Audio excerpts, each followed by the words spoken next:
Dear beloved teacher, dear brothers and sisters, dear noble community, it's a wonderful, legendary moment that our family is together. And today we have a session of questions and answers. And I'm very, very happy to introduce you to my elder sister and also to two brothers. Would you like to come up here, Brother Fabde?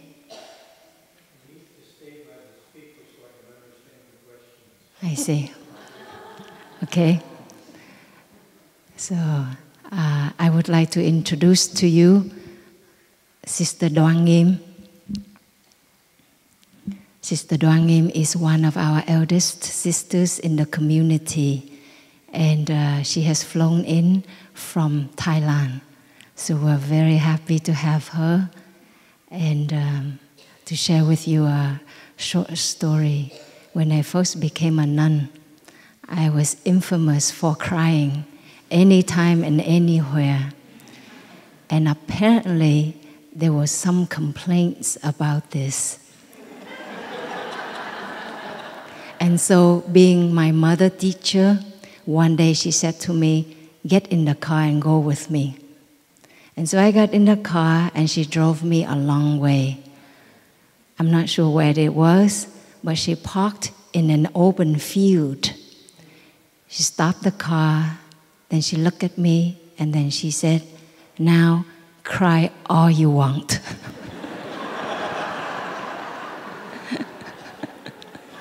Of course, I couldn't cry that moment, you know. So we just sat silently in the car for a long while. And then she drove me back to the monastery. But I think that reflects how her heart is towards her younger sisters. And I'm happy also to introduce to you Brother Fabde, our young brother. Our young brother is only 80 years old. And he is very fresh. And this time when I saw him, I said to him, "Brother, you are still so handsome." And he said, "What good does that do to me?" And I told him, "It does a lot of good for the Sangha."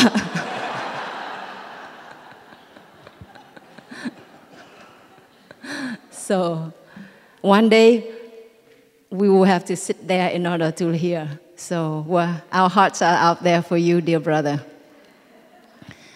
And then also I'd like to introduce to you Brother Phap Biu, Manifestation.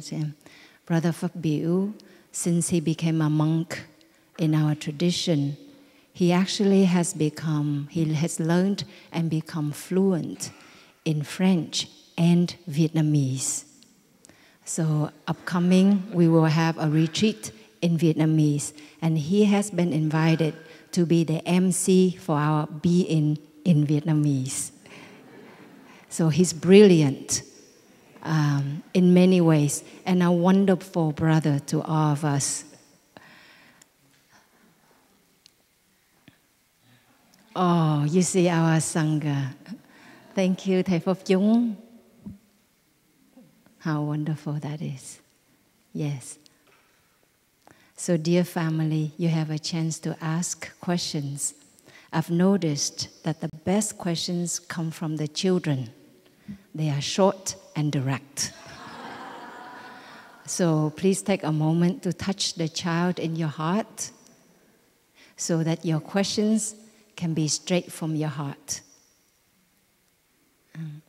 And we will take 5, 6, 7 questions first. We'll write on the board. And you're invited, if you want to ask the questions, maybe the first 5, 6, 7, you can come up here and sit. So then it's easy for you to ask the questions. Then after that, our monastic brothers and sisters will do our best to address your questions from our own experience. And we suggest that each one of us answer just one question. And we try to make it within 5-7 minutes. If you feel that it's getting long, I certainly need help. Then wake up the bell, so we know that we need to wrap up sometime soon. Okay? And once the question has been answered, perhaps we try not to answer that question again, and we just go on to the next question, because all questions actually interact with each other. So in one way or another, we will help each other out in that way. And to be honest with you, I'm so happy to have my mother teacher sitting next to me, so I can just kick back and relax and enjoy. And anything we fail to address, she will cover it for us. Yes, so I think that's good. So let us enjoy 3 sounds of the bell together first, and then perhaps our friends, please come up first so that you are well settled. Then we enjoy 3 sounds of the bell, and you can ask your questions. Any questions? Auntie Robin. Wonderful. Anybody else? We have 4 cushions up here.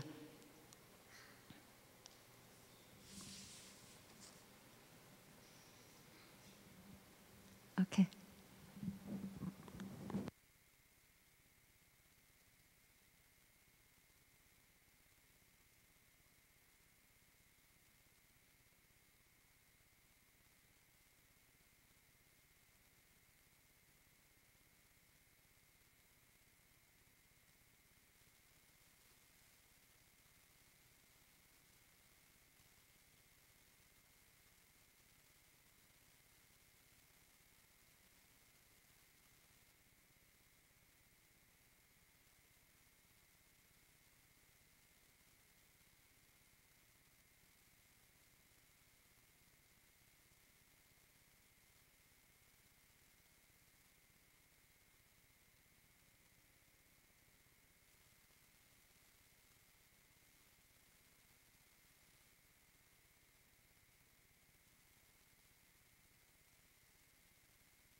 Dear Sangha, Sister D, a tiny bird spoke to me this morning and informed me that today might be your birthday. And so I wondered if we could, since your mother teacher is here with you, congratulate you on your special day, and maybe the people that were yesterday and tomorrow. And I wish you a happy birthday.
We'd like to take a few, 3 or 4 questions at a time to give space for our panelists to receive and answer. And we know that when we ask a question, we may be asking for ourselves or for a loved one or for a friend. So we have courage to come up and ask a difficult question or a question from the heart. So please come, very precious time right now. Thank you.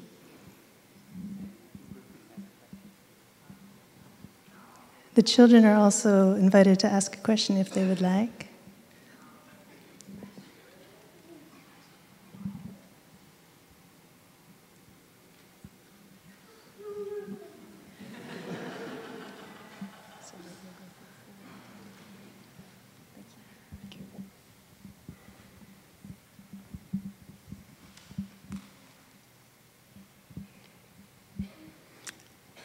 Dear Thai, dear Sangha, in the 5 mindfulness trainings, in the certificate we receive, it says that the practitioner should study and recite them regularly, if possible with the Sangha, so that the teachings will deepen day by day. If in 3 months the practitioner has not recited them at least once, the transmission will no longer be effective. Dear family, I do not know of the lineage that we receive here. My question is, what is being transmitted? And why is it that the recitation assists?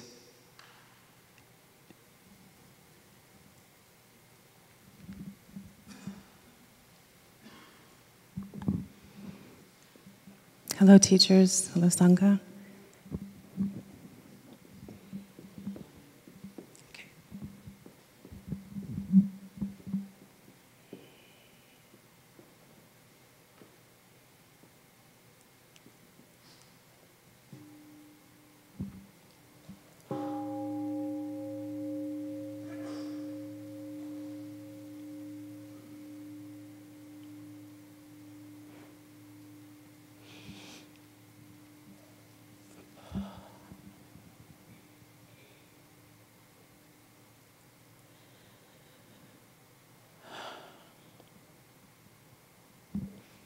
I'm really nervous.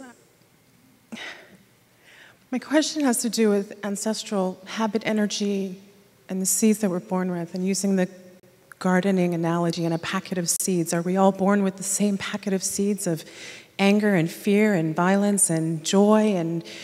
And then, you know, in families where you have violence and those seeds of anger and violence and fear are watered and strong and they're tall, how do you go about breaking a cycle and transforming that habit energy? And I know there's the 5 mindfulness trainings and all of that, but do you have any special advice for maybe those who've come from an experience of, you know, a lot of violence in their very young, innocent, formative years, where their innocence was gone very early in their lives? So anything you could say about that would be much appreciated. Thank you.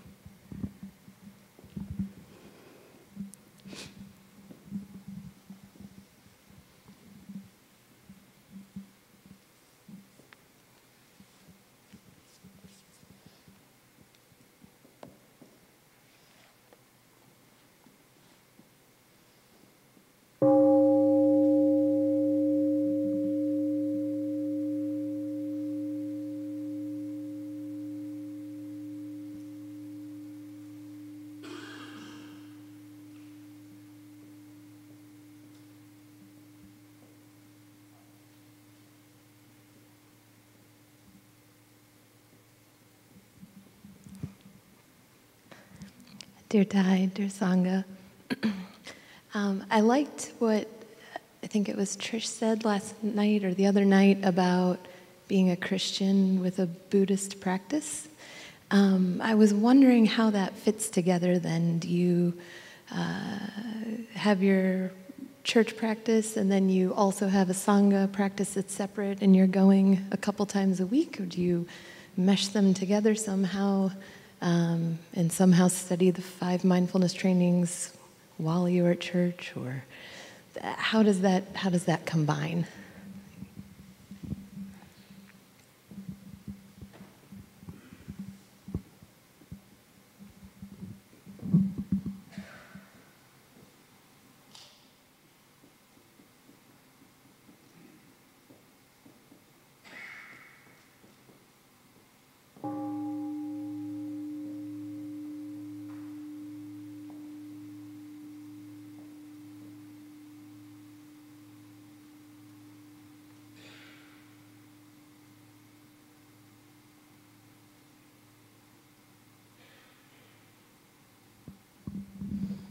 Dear teachers, dear Sangha, could you please describe the process of looking deeply? What is happening with the breath, with the body, and with the mind when one looks deeply into a situation? Thank you.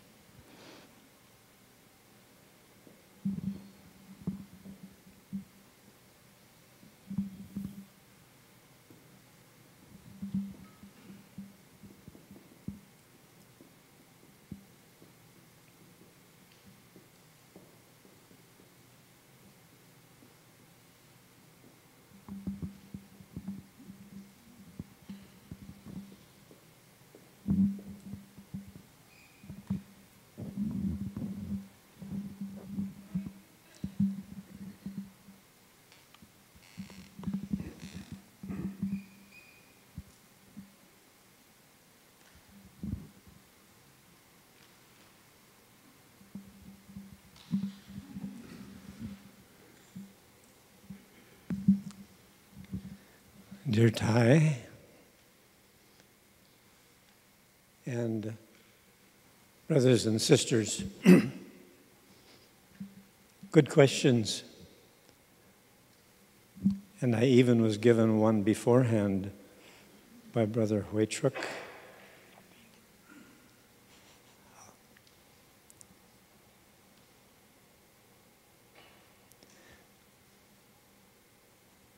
The question on double belonging, it's one of the easier questions. How to combine your church, Christian church engagement and Sangha activities? Is that the question?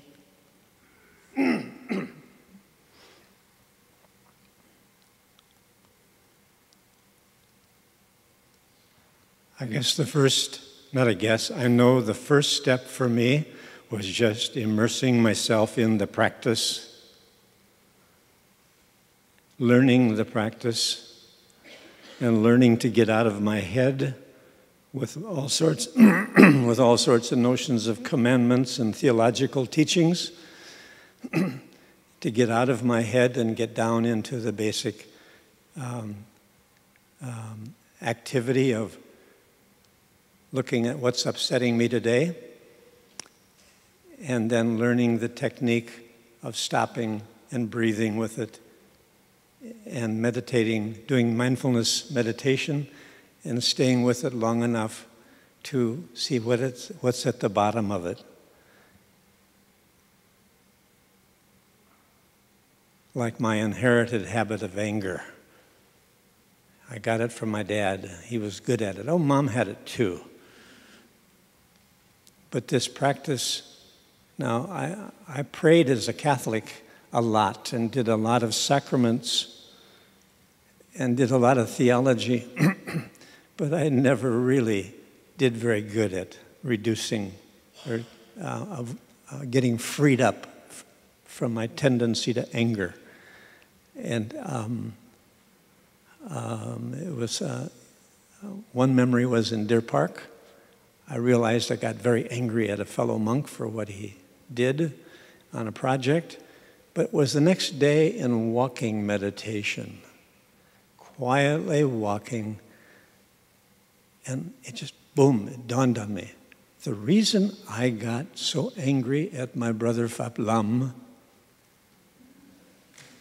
who said that when he experienced my anger, he felt like his dad was coming down on him because he was younger. He was probably in his 20s, and here I am in my 70s. But as I was walking quietly, it dawned on me, oh, the reason I got so angry is I was afraid, fear that he was going to screw up the project. And there were two things about it. One is I discovered that my anger is arising out of my fear. And the other thing was I discovered is that I've lived my life thinking I'm fearless. And I tended to break most of the rules and was constantly getting critiqued and scolded. The bishop said to me, "Why does everything happen to you?" Then he sent me to what I thought was the Reformed School for theology. So, but the coming back is that this practice of mindfulness helped me to get down deep at what I was not able to get at with all my theology and sacramental liturgy and Sunday Mass and daily Mass and all of that. Now,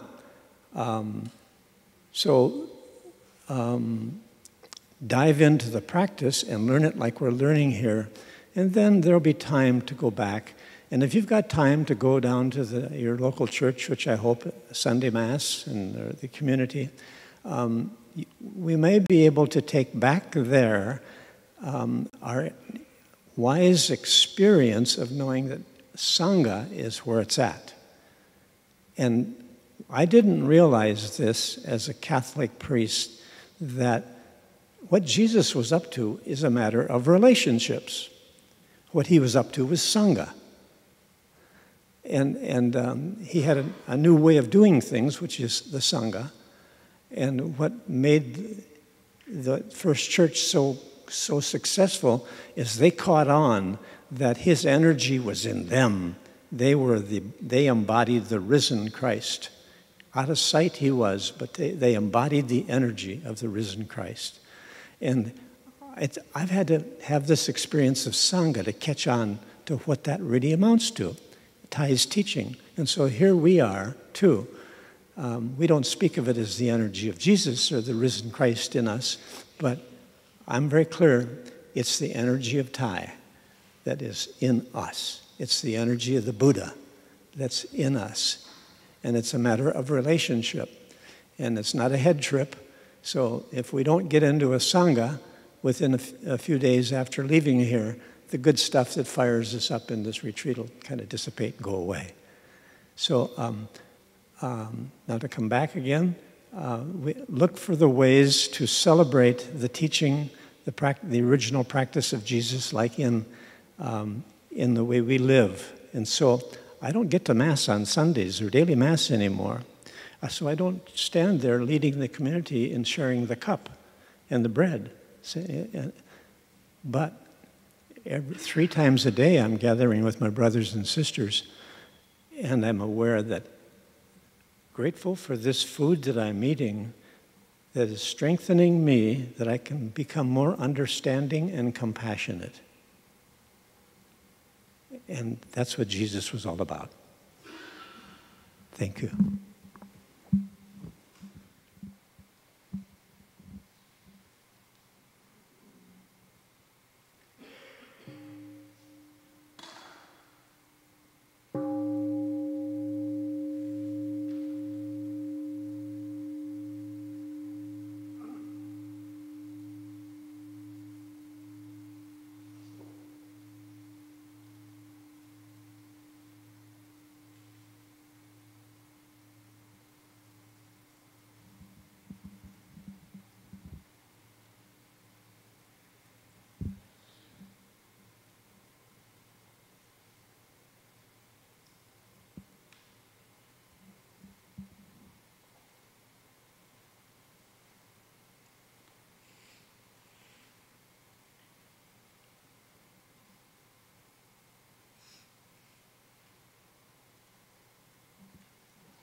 Dear Thay, dear Sangha, dear community, dear brothers and sisters, I think I'm by far the youngest sitting up here. It feels a little bit funny to me to be here in front of the whole community, but and actually it's a really joyful moment to be here with my older brothers and sisters. Well,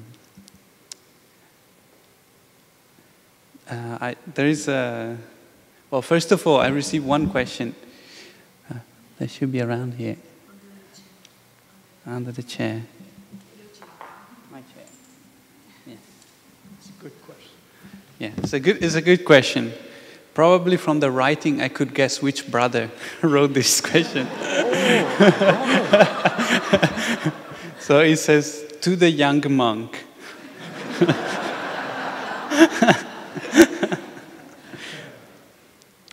do you miss having girlfriends?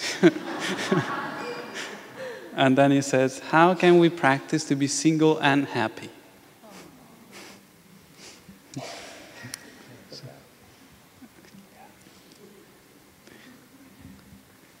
So between brothers is like that. Sometimes we support each other. I actually appreciate this question. It's very interesting. I find it very interesting myself. And even though it's a little bit, I guess, provocative, but it's very nice. And it's very good for me also to reflect on that, because I'm a monk and I'm not going to have a girlfriend anytime soon. So it's very good for me to think about this. And I think there is two parts of the truth. And it says how to be single and happy at the same time. To me, to be single is to be happy.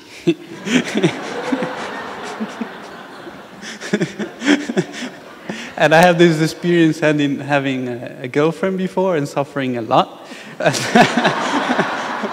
And so I enjoy my monastic life very much. Okay, this is just the first part of the truth. And the second part of the truth is that I have a lot of girlfriends.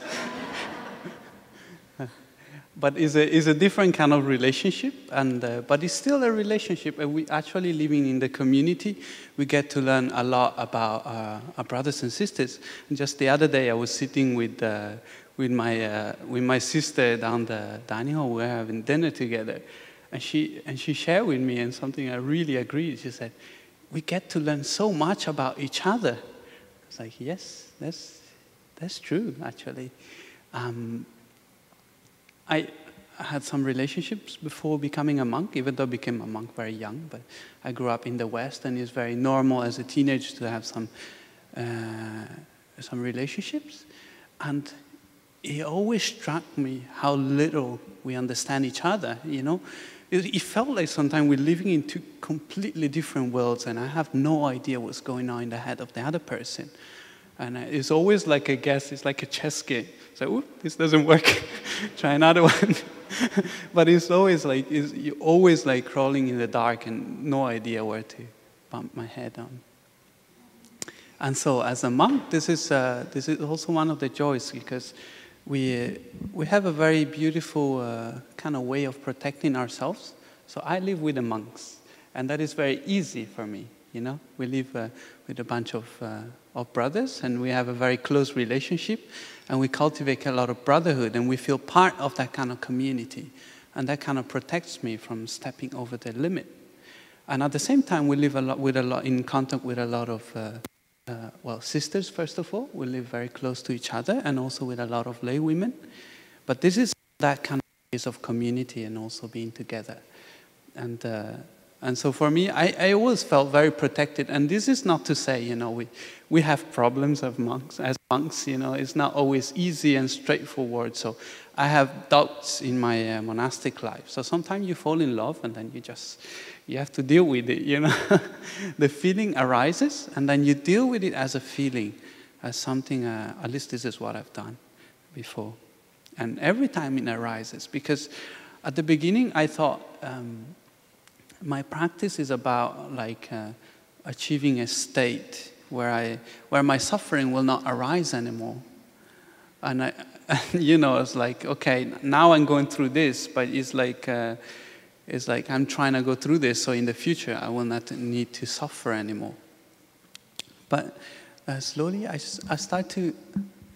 This is just a feeling. So there's something that I feel in my heart, and something I feel in my body, you know, which is like when the suffering arises, the way I practice with it is already my realization of, you know, of my monastic life. So basically, just the fact that I'm there to practice with it, it gives me a lot of freedom. And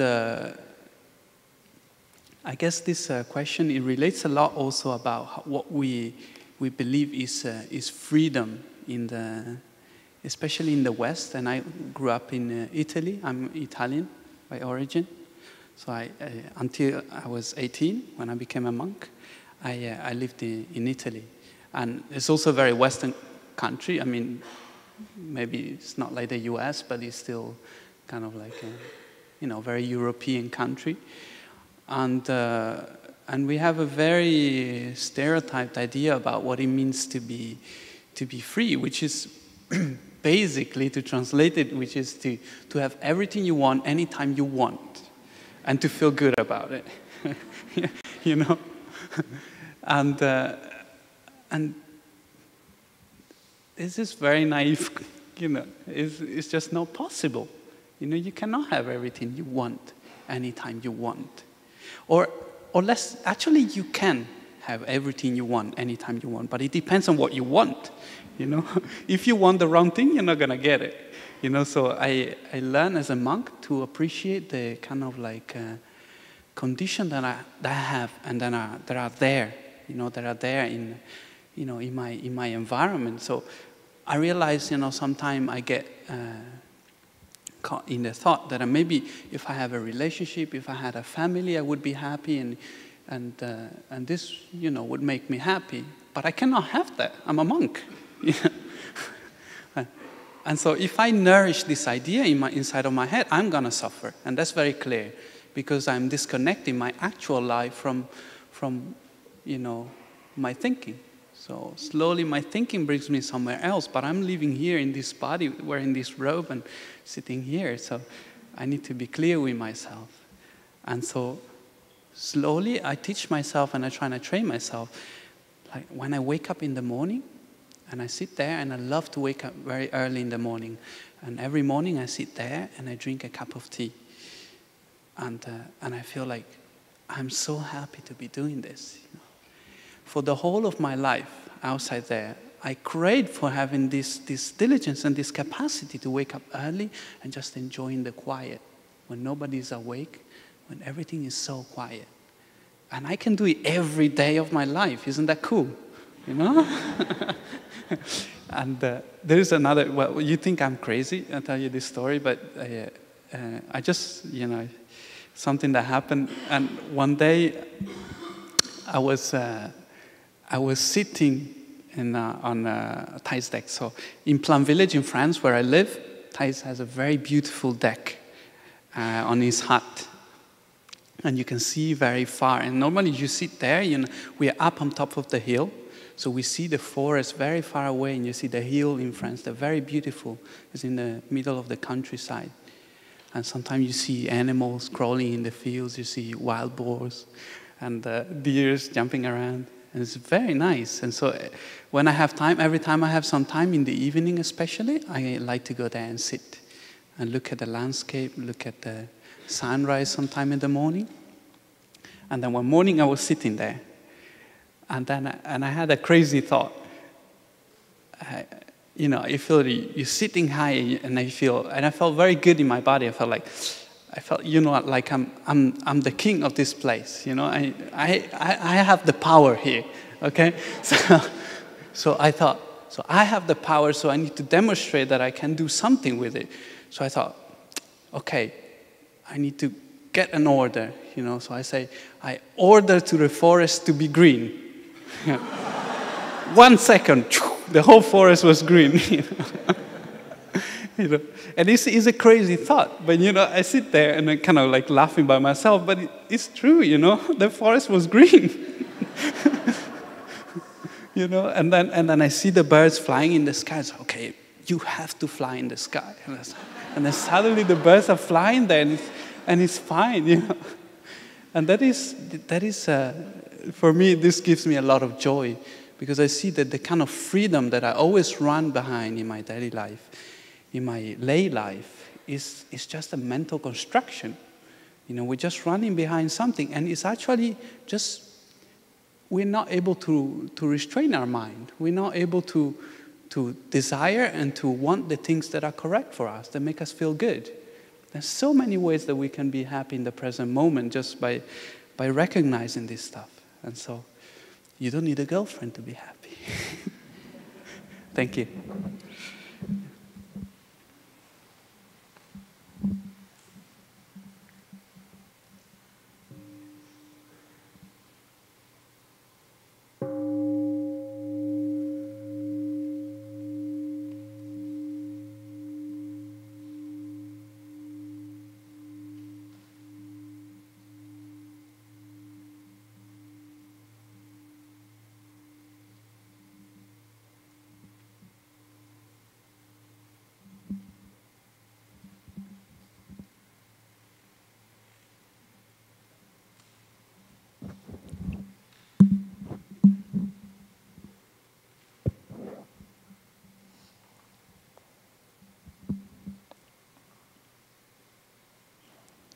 Dear beloved Thầy, dear noble community, thank you, dear brothers, for your wonderful answers.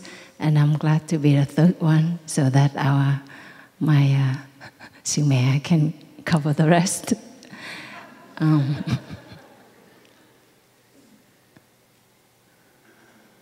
Looking deeply, what's happening with breath, body, and mind. Meditation is like a bird with two wings, and one wing is stopping, and the other wing is deep looking. And for a bird to fly, two wings have to work together harmoniously. They are always working together. In stopping, actually, there's deep looking. And in deep looking, there's stopping. So, for example, when we talk about stopping, means stopping, first of all, is the body to run around, to be so restless, to be so uneasy. And then stopping also has the element of stopping the mind from being so restless and uneasy, thinking ceaselessly or relentlessly. So, in order to practice stopping, we always bring the mind back to the body, because the body is something very concrete. You can see the body, you can see the breath. The breath is the part of the body, so you can see the breath like on a cold day. You can hear the breath. If you breathe loudly or gently, you can perceive that. You can smell the breath, hopefully not too much. You can touch the breath, the temperature, and you can perceive the breath with your mind. So when we take refuge in the breath, we are aware of it, then the mind has an anchor. It stays with the breath, it stays in the body, and it's not traveling across the continent. It's not traversing time, but it's in the here and the now. So that's what happens when we practice stopping. We bring our mind back to the breath. We bring our mind back to the body. Breathing in, I'm aware that I have a body. Breathing out, I smile to my body. Breathing in, I'm aware that there's tension in my body. There's pain in certain parts. Or I'm aware that my body is at ease. There's no pain and no tension in this moment. And breathing out, I relax my body. I send love and gratitude and affection to my body. So that's what we do with the breath, the body. And in that moment, the mind and the body are one. They're connected to each other. And deep looking is to see things as they are. Like in our retreat, the theme of the retreat is now is the time. Often we suffer because of the past. We suffer over the past and we suffer over the future. We have certain sadness and pain. We have certain anticipation and anxiety about the past or the future, and we suffer over that. Or maybe in the present moment we have so many projects and plans and ambitions, difficulties, so we suffer over that. So to be able to see things as they are and not being swept away, not being drowned by them, or not having to run away from them, but just to be able to see a thing as it is with equanimity, with stability, is actually incredibly empowering. Deep looking is to see things as they are. And often when we do sitting meditation, we look deeply into our past, why we behave in such a way, why we say things in such a way, why we have certain views and thinking. And we look deeply into our childhood, our growing up experience and try to understand ourselves, our parents, our ancestors, our society, so that we say, oh, I am because of this, because of that. This is because that is. And we also look deeply into the present situation, why we have certain feelings. But the best way to me is actually to just see every moment as it is, so that we don't have to chase, after the past. We don't have to run and always have to try to understand how things took place in the past. But if we dwell deeply in the present moment, and it is a practice, it's a cultivation, and we are able to stay with the body and the mind, more and more throughout the day, then every moment you see it as it is. Now I see. Now is the time to see things as they are. And in the now, there is the past, there is the future. So we're really, in the end, you really don't have to run back to the past to figure out why you are the way you are and why the situation is the way it is. You only need to see the moment as it is. The past is in the present moment. The future is in the present moment. But in this moment, we can take care of a lot of things. Something happened in our childhood. We cannot go back and replay it and change it. But that thing is still happening in the present moment. The way we view our bodies, the way we look at ourselves, our lives, the way we treat another person, that's all of these behaviors are products of the past. And we see it right now. And we choose to stand up, more upright, more relaxed. We choose, we have a choice to sit more stably. We have a choice to speak more clearly, more slowly, with more thoughtfulness, you see? So in the present moment, we see ourselves and we have a choice and we can transform right here and right now. And that is transforming the past. That is impacting, affecting the future. And so it's very effective. And often, nowadays, when people talk about mindfulness and when they write books, they say mindful meditation. But if you look deeply into the word mindfulness, mindfulness has the element of stopping, right? You have to stop to be in the body and the breath, to see things as they are in this moment, mindfulness. So mindfulness is meditation. To say mindful meditation is a bit redundant. It's already there. So in that way, in our tradition, we don't talk so much about sitting meditation for 8 hours a day. But we talk about every time you sit, like right now, it can be a sitting meditation. You sit stably, dwelled, anchored in your breath, in your body, and you receive the insights, the experiences that brothers and sisters share with you, and your insights will arise. So there is deep looking, that they're stopping right in this moment. You can benefit right away, right? So mindfulness can take place throughout the day, and it is a mobile app, right? It's a really, you can use it anytime and anywhere, and it is meditation, and it is not formal, but you can do it whether others notice it or not. It doesn't matter, because you know you are in your body and in your breath, and your mind is present like that. Okay? So maybe I just stop there before I get the wake-up sound of the bell. Thank you.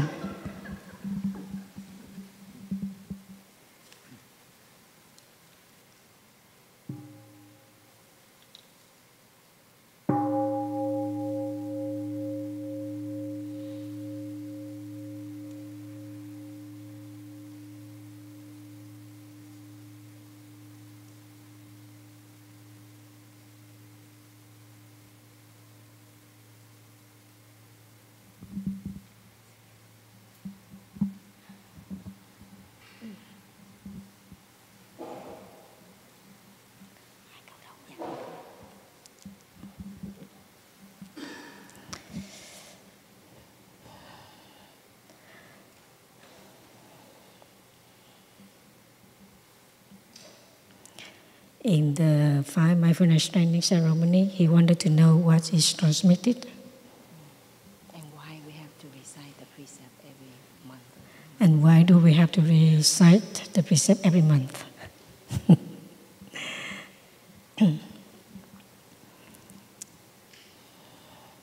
I wonder you can take the 5 mindfulness training tomorrow. Then you can experience what you can receive in the transmitting. When I leading a retreat and transmit the 5 mindfulness training, I always wish people can receive the understanding and the awareness of the suffering in the world, so they can contribute their love and understanding in order to build a proper world. So to me, in the ceremony, we transmit the understanding and our awareness is the main course. Every time you're reciting the 5 mindfulness training, it's always start with the word aware of the suffering. So what we transmit is our awareness. Most of us, we live in forgetfulness. We may forgetting what we have received. Sometimes we have a wishful thinking. We really want to do good things, but somehow we forget. And that is the reason why we need to reciting the 5 mindfulness training for some time. In 3 months, if you're not reciting it, the ceremony become nullified. And it was true, in 3 months you didn't touch the 5 mindfulness training. It means that you are too busy. You want to do the good thing. You have no time for that. So what is the point to taking the 5 mindfulness training without reciting it every month? It's just a reminder. Most of us, we live in forgetfulness. And sometimes there's good things, but it doesn't mean that good thing, everyone will do it. We need a Sangha because sometimes we are weak. We need a Sangha in order to strengthen our practice. A Sangha can remind us in the practice. Sometimes you walk, even in the walking meditation with the whole Sangha, but your mind is wandering. And somehow people in the front, on the side, at the back, surrounding you, people with practicing walking mindfully, they remind you to come back, to walk mindfully. That is the reason why we ask you to, if it's possible, you can reciting the 5 mindfulness training with the Sangha or with your family, because you gain more strength. You need more collective energy.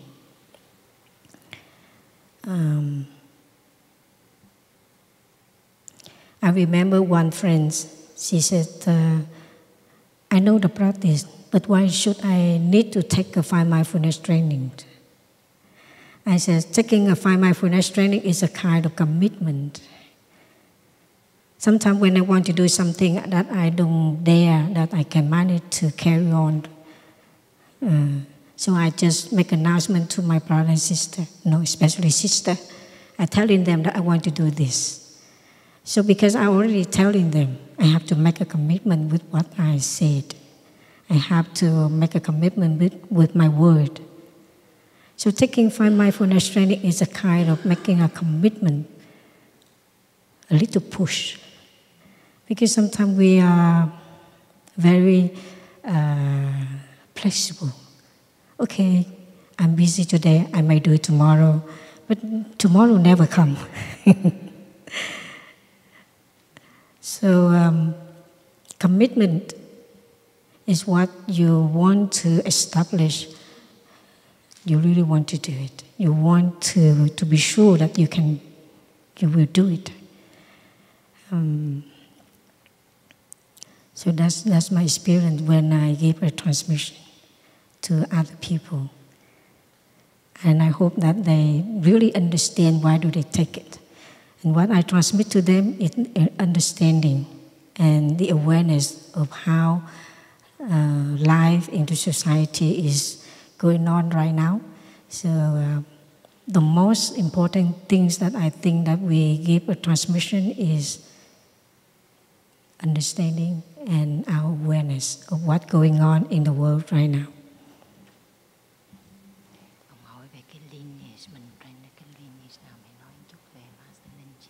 Thôi coi. We don't have time for that. Okay, the second question, how to transform very strong habit energy inherited by ancestors and how we watered during childhood. It's a difficult question.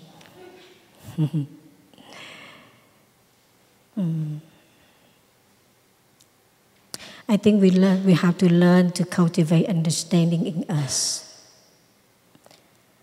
by looking what's going on around the member of our family and around us. With understanding, I think we can able to embrace not only our suffering but people's sufferings. If you suffer enough, if you really know what suffer means to you, you really understand how suffer affect other people, your ancestors, your parents, your loved one. And because you don't want to be suffer, I'm sure you don't want your loved one to be suffer. And that's how you can forgive and you can transform your sufferings. Just by going back to yourself and contemplate and observe the feeling of pain that you are going through, I'm sure you understand how much they suffer, being suffered by their own situation. Sometimes we don't understand how much other people suffer. That's why we think that we are the only persons who suffer most. In fact, it doesn't like that. If you really understand how much you suffer, you will understand other people's suffering.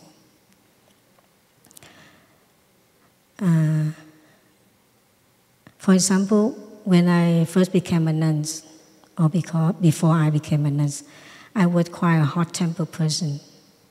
I get angry quite easily. Everyone can trigger my angry. I remember during that time, Thầy gave a lot of talk about a bomb. People with anger, other people can trigger their bomb. It can explode anytime. Sometimes when I listen to Thầy Dhamma talk, I've had the feeling that he talked about me. Because it triggers my anger quite easily.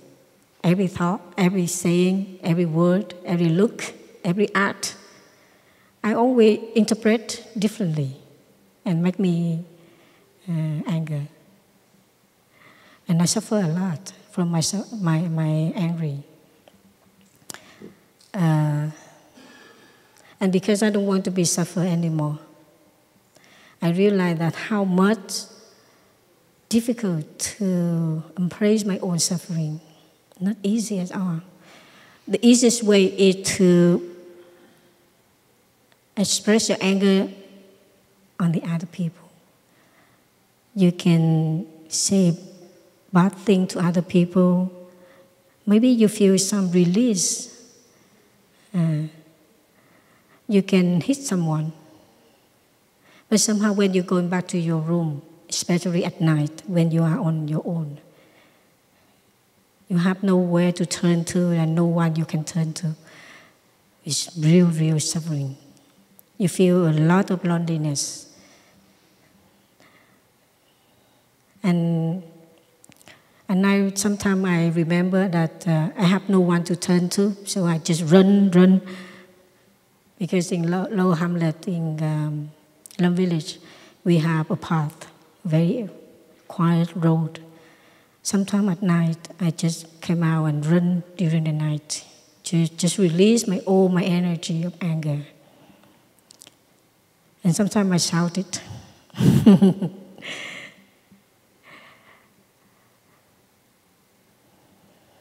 And one day I realized that I cannot bear my own anger.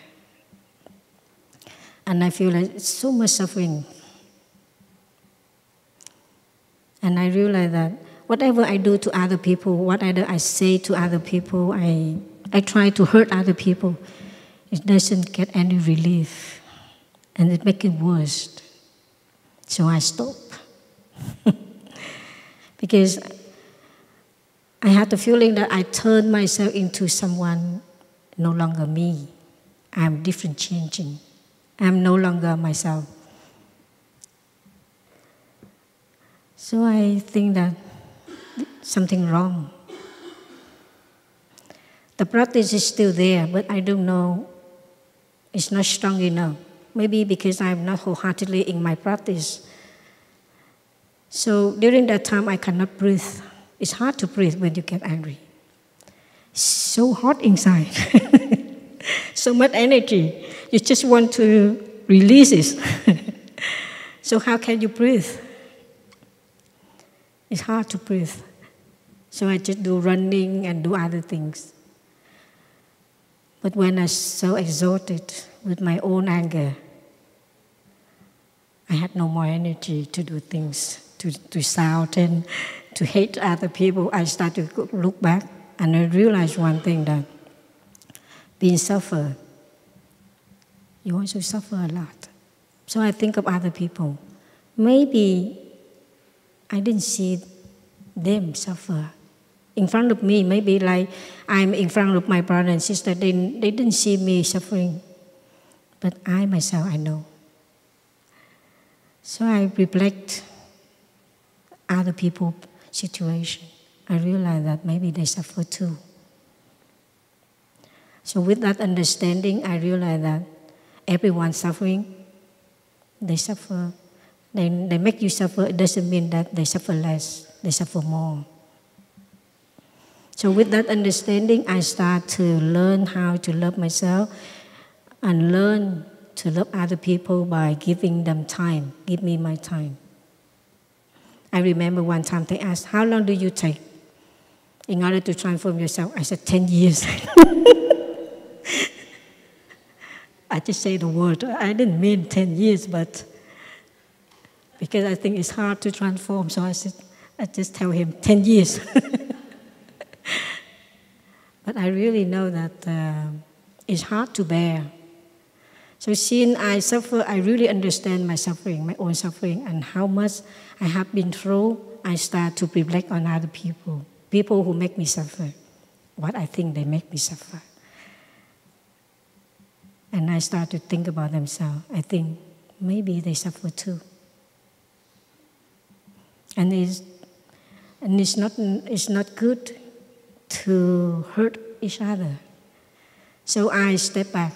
Since then, I learned how to love myself and love other people. Even they do things not very nice to me. But I know that they suffer too. Because being nice is a good feelings. When you treat other people not nice, you don't have a good feeling at all. So why don't we treat each other with good things? Be nice to each other. Then you will have a good feelings. And since then, I learned how to express love, gentleness, understanding for myself, and slowly give other people some time to learn how to love themselves. So that's the only way we can resolve our conflict in our communication or in our relationship with each other. Thank you.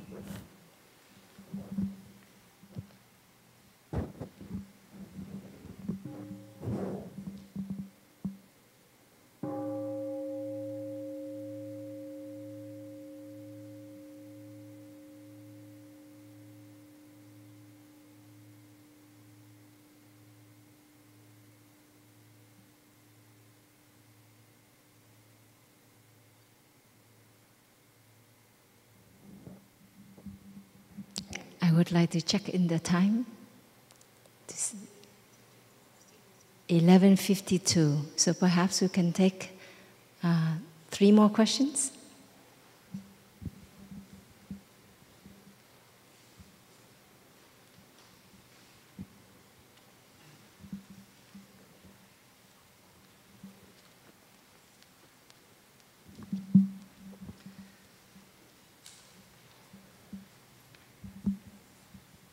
Dear Sangha, the beloved sisters and brothers, I looked deeply into my inner child, came up with a question.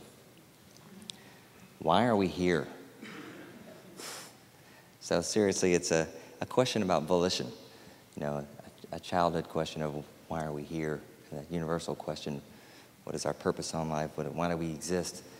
But my question is, why are we here in the respect of Thay's teaching on and what we learned yesterday in the Four Noble Truths about the importance of the sense impressions and the 4 inputs, volition being one of them.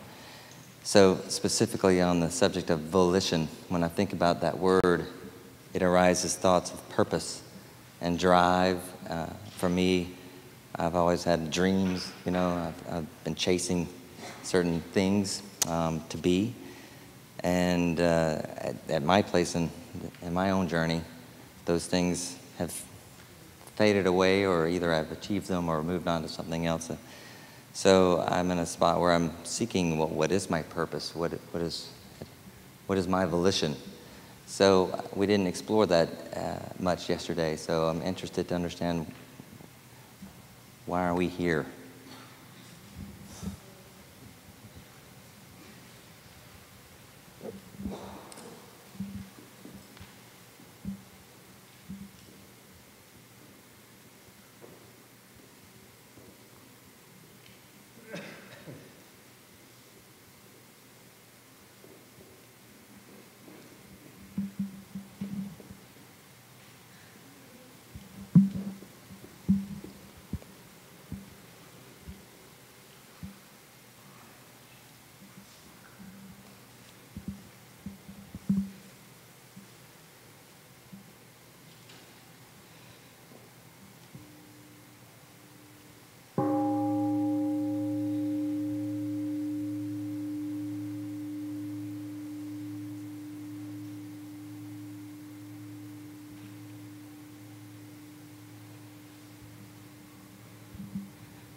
Dear Thai, dear Sangha,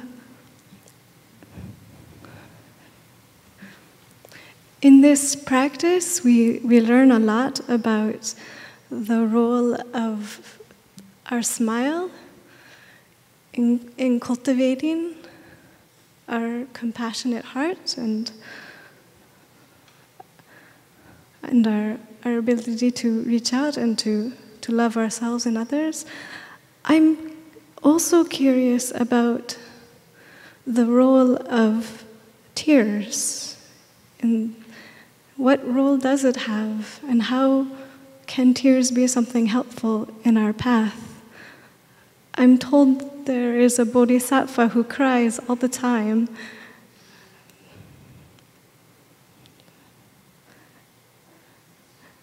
Sometimes I wonder, is that me? Or my potential? Because I know I cry a lot. And I'm wondering, is there a way to cultivate both my smile and my tears as part of my path?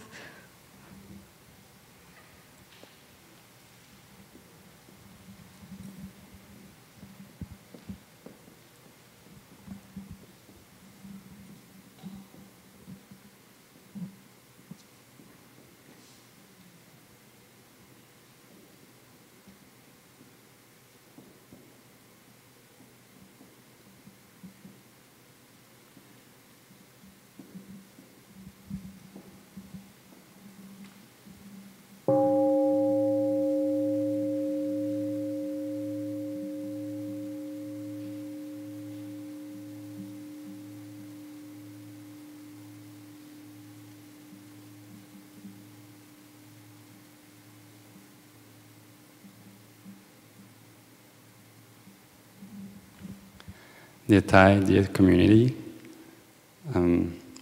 Yesterday we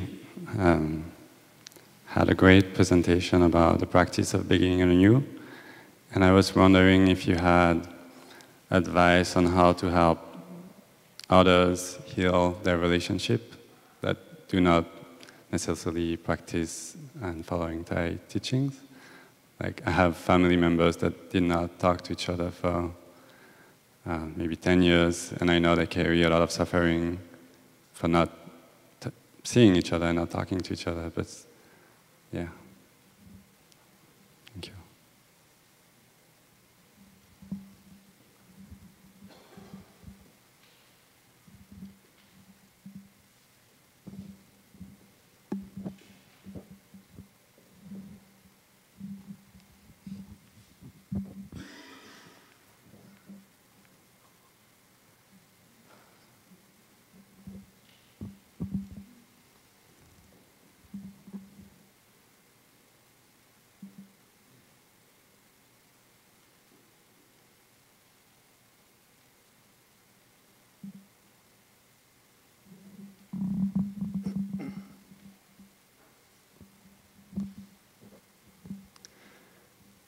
Dear Thai and sisters and brothers,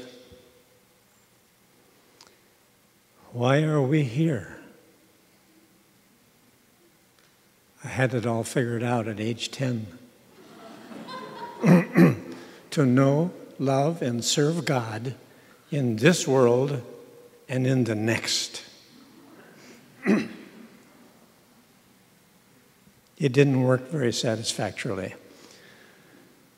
And so how lucky I am to be here now with learning the wisdom of the Buddha, the wisdom of Thai, with the support of the Sangha, my brothers and sisters, like yesterday with Sister Yu Nim, sharpening the awareness of the matter of volition, of the four nutriments, the one called volition.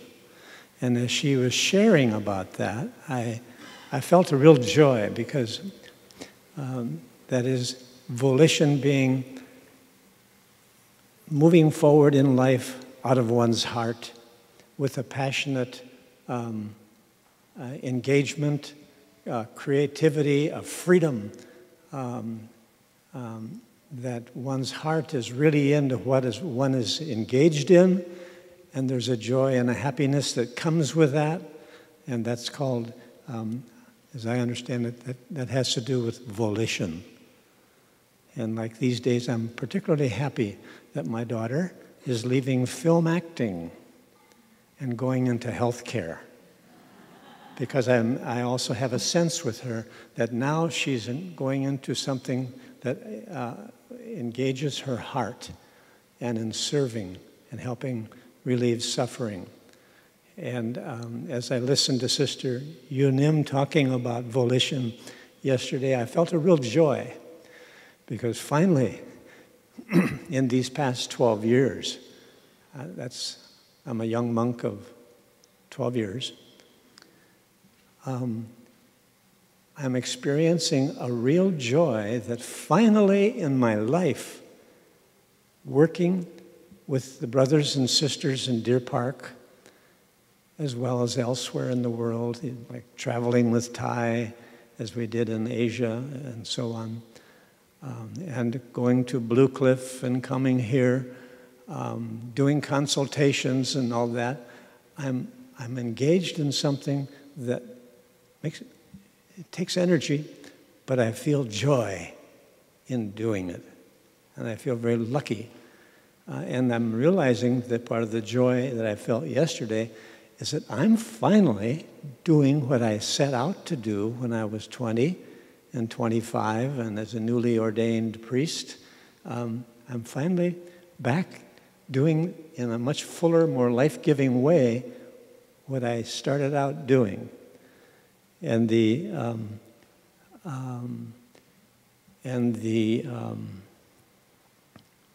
practice and the teaching of Thai is, I think, the perfect practice to help us work it through, wake up to what is it that's here? You know, learning how to love ourselves and understand ourselves. And in this, getting the help of one another and the feedback, the correction, the encouragement as we grow in doing the work, whether it's as a monk, a monastic, or as a layperson, becoming members of the Order of Interbeing, particularly, and moving on in that direction. I spoke with young Brian here, who was advised that maybe a better way than going to be a monk would be to go into Order of Interbeing and become an active layperson, bringing the Dharma into the world, which came from his teacher, Fred Epsteimer. I thought, that's very good. We need more of that. And so he's on that path of his own volition. And what we're dealing with here is this is a training and a help in getting at that. For many of us, we're confused about this. Richard Rohr, the famous Franciscan mystic, who I think is my Catholic Thich Nhat Hanh, has a book out called Falling Upward. And he talks very well in that book about how so many of us in our Western culture, we are so caught in our ego drive to be successful in this and that and various kinds of engagements in the world. And by age 50 or 60, we still never really get home to finding our true volition. And my experience is that this practice is brought to us by Thai, and the practice of the Sangha and working together in Sangha is the optimal condition for us to be able to come to understand ourselves, discover what we're really here for, and then to be about that. To celebrate being on the path of our true volition and contributing then, or expressing the gifts that we've given and contributing it then to the world in relieving suffering. Enough.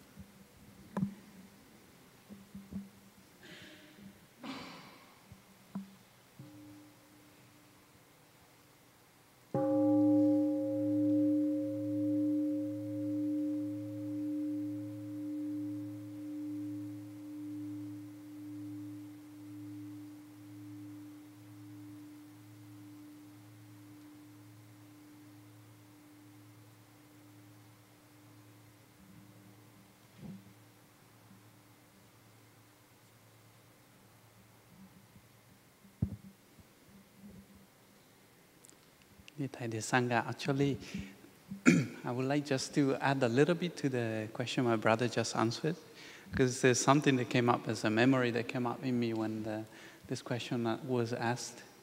And I remember once I was attending our teacher, and I was walking behind my teacher, and we were walking down in the woods in the Upper Hamlet. And I think he knows I'm Italian, so he was trying to think about something cultural to teach me. So one day he turned around and he looked at me and he said, "You need to practice walking meditation like you eat ice cream."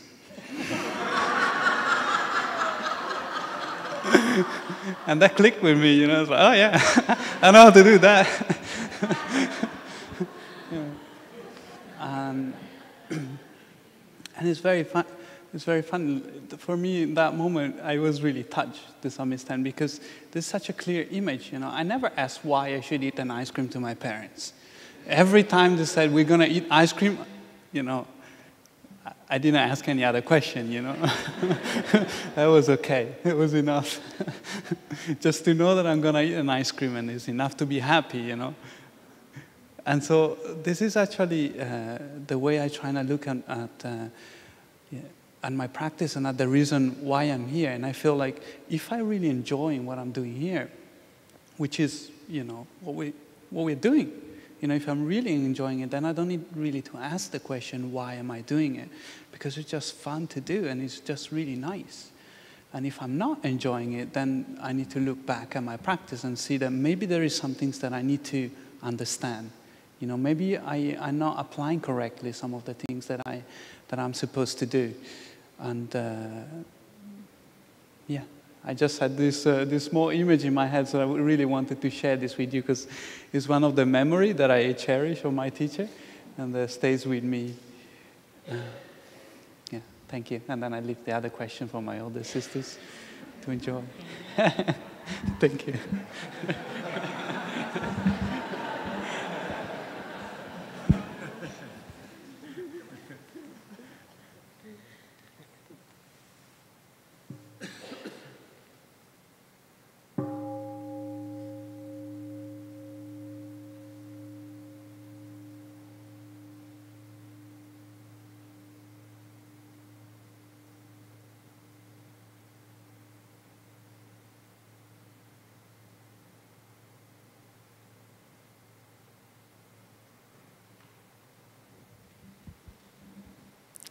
Dear Thầy, dear community, do you remember when Thầy Pháp Dung, he gave a Dharma talk and he said he was and he still is such a rule breaker?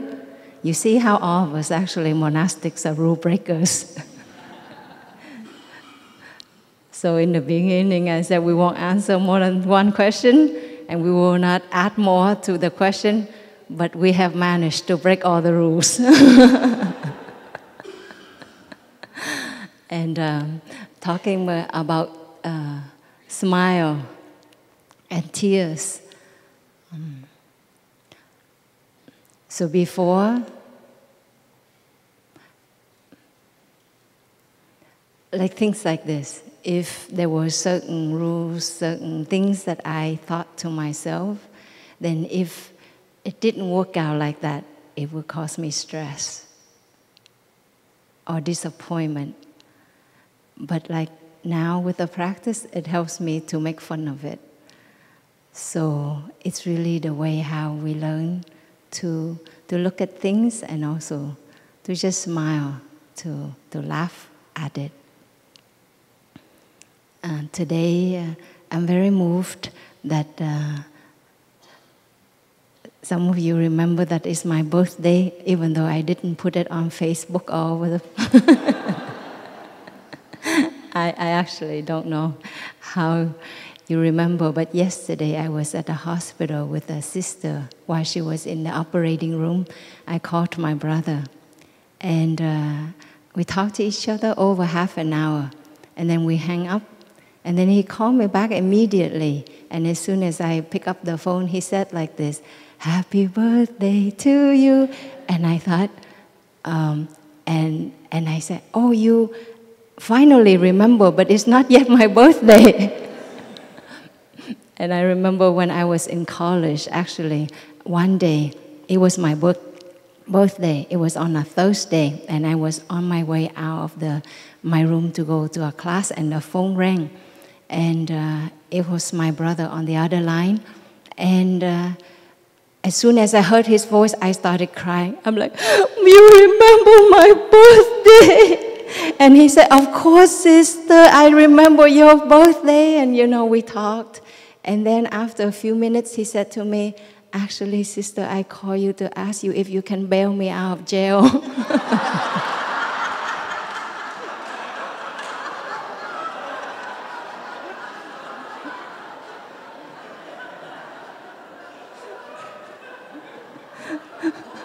So you know how disillusioned I was. And yesterday when he said that, I said, "Finally you remember my birthday, after 40-something years." And he said, "Actually, somebody reminded me." So I think the practice helps us to see a lot of humor in our life. And tears and laughter, they're not two. They're not separate. They are in each other. When I first became a nun, as I was sharing with you in the beginning, I cry a lot. But what I learned to cry how I learned to cry differently is that I learned to cry while smiling and following my breathing. I hadn't done that before I became a nun. And so when I cried, I would relive the experience. My body would go through a stress response. It would tense up, my heart would beat faster, my breathing became quickened and more shallow, and afterwards I was exhausted. But when you learn to be there for something like the breath, you know it's an in-breath and in out-breath. You just learn to be there for it as it is, day after day. And then in the same way, you learn to be there for your body. If there's pain, if there's tension, like sitting here, actually I was having a lot of physical pain, especially in my hands and in my arms. And I could just follow my breath and smile and be there for it. And at the same time, I could be there for my brothers and sisters and for their responses. So you just learn to be there for a thing that is as physical as the breath and the body. And in the same way, you learn to be there for your pain, for your emotions, whether they are pleasant or unpleasant. You just learn to be there the exact same way, with stability, with equanimity. You don't run away from it, you don't deny it, but you don't drown yourself in it. You just simply be there. And so somebody can be very sad for all her life, but actually she knows very little about her sadness, about the roots, the causes, the conditions, what it is doing to her body each time she cries uncontrollably. And that when we don't know, then the damage continues. You know, whatever that happened in our life a long time ago, it doesn't heal. But every time you go through it, it's like PTSD, post-traumatic stress disorder. Every one of us has PTSD. It's just different in the severity. It's just different how often we have those episodes. And so mindfulness helps us to recognize that and to be there and learn to smile when you're going through physical or emotional pain. You learn to relax your body, to say loving, kind things to your body as you're experiencing that physical or emotional pain. And so a smile and a tear can take place simultaneously. And that kind of tear, it becomes rain.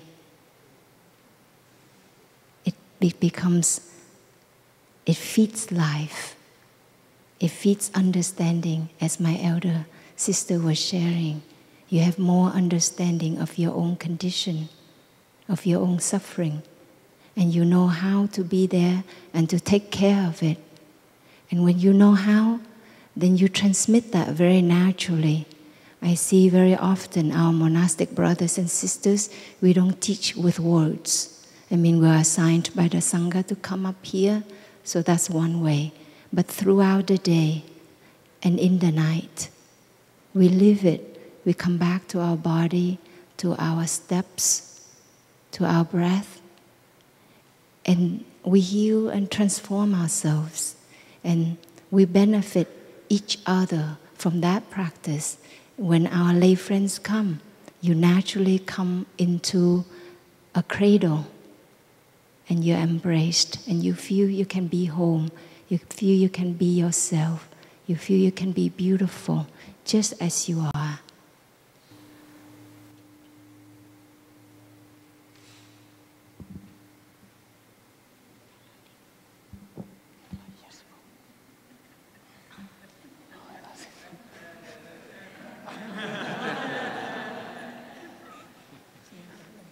It's not fair.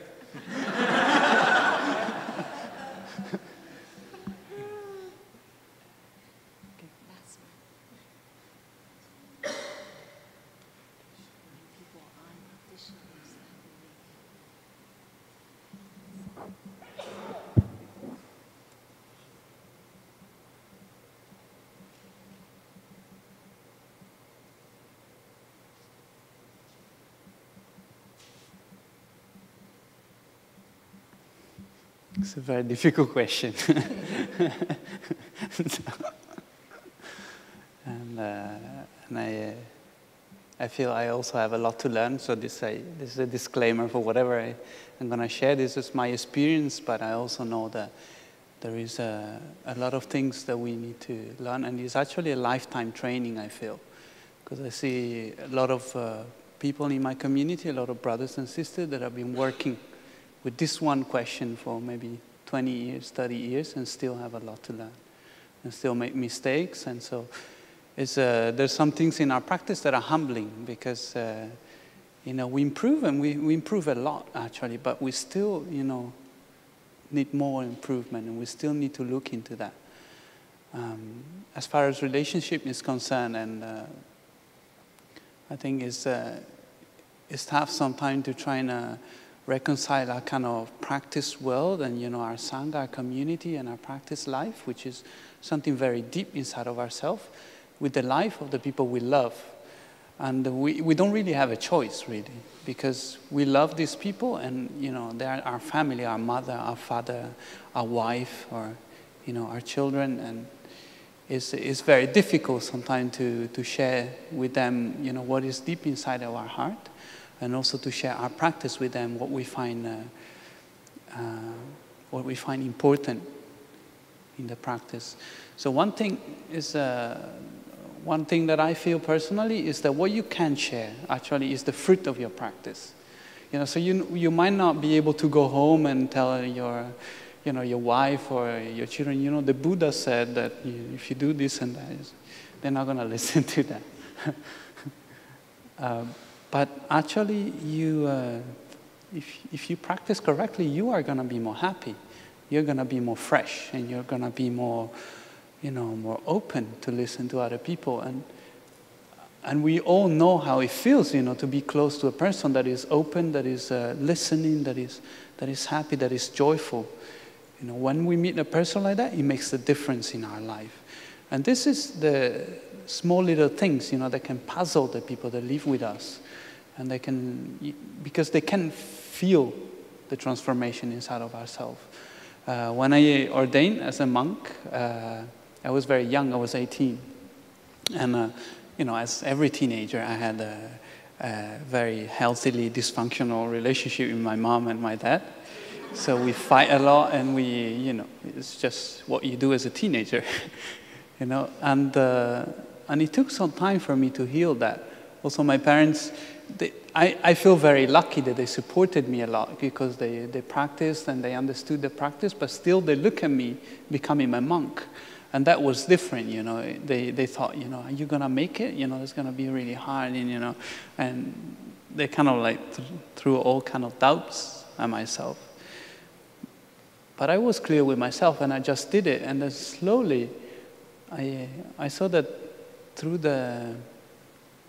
my own practice, actually, through enjoying my own practice, I just see them change, and I just see them becoming more happy and more joyful as people, because they can feel that kind of transformation inside of myself. And when it's real, they actually, they just feel puzzled, and then they start thinking, what is going on here?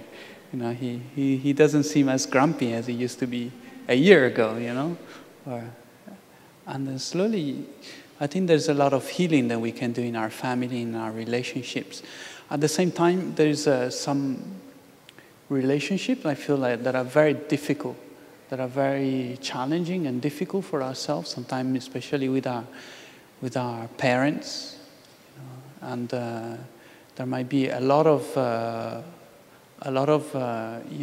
many layers of suffering, of years of difficulties that have been gathered there, and it's very difficult just to say, okay, we're going to do a beginning anew, and then we're going to go on living happily for the rest of our life.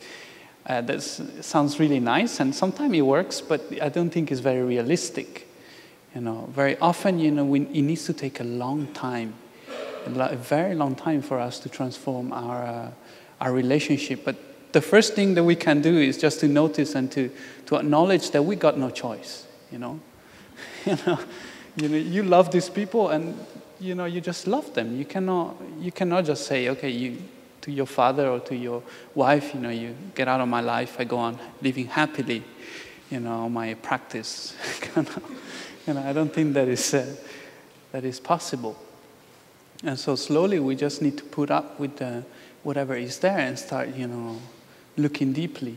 Start planting the seed of looking deeply, as the sister shared earlier, and see, what is the suffering in the people we love? What is the happiness in the people we love? And slowly we start having some insight on how to water the seed of happiness in that person.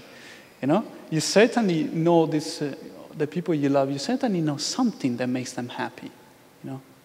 It can't always be suffering, So you slowly, just start doing these things to make that person more and more happy. And this is, it takes time. It takes time, it takes a lot of determination. So there is not an easy way, an easy path, a straightforward kind of formula that you go and you read in a book and you apply and it just works. But there is a whole process of transformation, and this is a big adventure.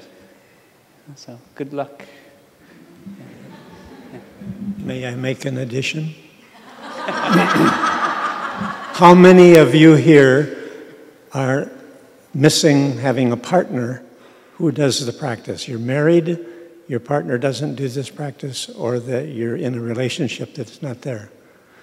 Because my encouragement would be, when we had the training last night, become an expert at beginning anew. That's one. And you learn that expertise with your Sangha. For those husbands and wives who are doing beginnings anew and have found ways to communicate with each other that waters the flowers and communicates the love and and of course, as we learn here in this practice, where there is understanding, there's not a need for forgiveness. So we look at our tendency to have to forgive people and recognize that, no, we may be short on understanding. And when we really develop deep understanding, we won't be into having to forgive. The second part is, if you have difficulty communicating, which a lot of us guys do, when you did that, you hurt me or whatever. Nonviolent communication gives us additional training in how to communicate without being offensive in expressing our hurt or our upset. Good luck.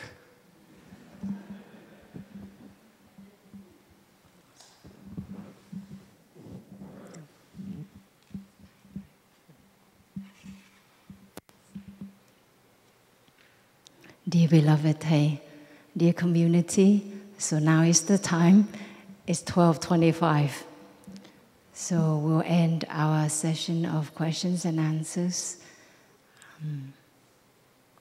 I appreciate the questions and also appreciate our brothers and sisters answering the questions. The last thing I would like to add, that you see the names of the families, Wang and Now, and Now I see in all of that, but there's also let go now. And to me, that's very important. We are addicted to good feelings, and we're addicted to bad feelings. We're very addicted. And we do everything we can to nourish that addiction. So I see that in our practice we emphasize a lot of the here and now. Sometimes we get addicted to the here and the now. And we think it should be like that the next moment also. And things should be like that too. But to be able to let go now, we can cultivate that capacity with our awareness of breathing. You breathe in, you let go of that in-breath. You have a pause, so you smile, you relax, and then the out-breath comes. And you're with it, then you let it go, and you smile, and you relax.